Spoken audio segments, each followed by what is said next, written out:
À partir de la puberté, l'homme commence à produire des gamètes, les spermatozoïdes. Cette production, appelée spermatogenèse, est quantitativement très importante. Plusieurs centaines de millions de spermatozoïdes sont fabriqués chaque jour. C'est dans les testicules que la spermatogenèse a lieu. Ces organes sont constitués de tubes séminifères pelotonnés. La spermatogenèse commence par la division de cellules souches appelées spermatogonies. Elles forment des spermatocytes. Chaque seconde, des milliers de spermatocytes sont formés. Leur production est permanente. Ces spermatocytes se divisent à leur tour et forment des spermatides qui pourront se différencier progressivement en spermatozoïdes. Il faut 72 jours pour qu'un spermatozoïde soit constitué. L'ensemble de ces phénomènes a lieu dans les tubes séminifères. Les spermatogonies se trouvent en périphérie et plus les divisions et la différenciation en spermatozoïdes progressent, plus les cellules migrent vers le centre du tube. Lorsque les spermatozoïdes sont formés, ils se détachent de la paroi interne du tube et sont expulsés vers l'épididyme par des contractions du testicule où ils seront stockés.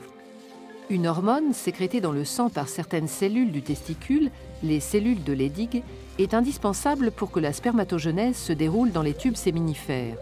Cette hormone, appelée testostérone, est libérée dans le sang à concentration globalement constante.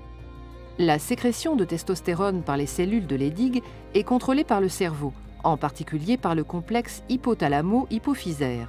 Situé à la base du cerveau, il comporte l'hypothalamus et l'hypophyse. L'hypothalamus sécrète une hormone, la GnRH, qui stimule directement l'hypophyse. Cette petite glande sécrète alors dans le sang deux hormones appelées FSH et LH. La LH agit au niveau du testicule. Elle stimule la sécrétion de testostérone par les cellules de Leydig. La FSH agit aussi au niveau des testicules, mais directement sur certaines cellules des tubes séminifères. Elle active la spermatogenèse. LH et FSH sont donc indispensables à la fabrication des spermatozoïdes dans les tubes séminifères. En permanence, la testostérone sécrétée par les testicules dans le sang agit aussi au niveau du complexe hypothalamo-hypophysaire. Plus la concentration sanguine en testostérone augmente, moins l'hypophyse sécrète de FSH et de LH. Au contraire, si la concentration en testostérone diminue, l'hypophyse sécrète une quantité accrue de LH et de FSH. Ce phénomène est qualifié de rétrocontrôle négatif exercé par le testicule sur le complexe hypothalamo-hypophysaire. Il permet une régulation permanente de la concentration des hormones dans le sang, établie grâce à un dialogue constant entre le cerveau et le testicule.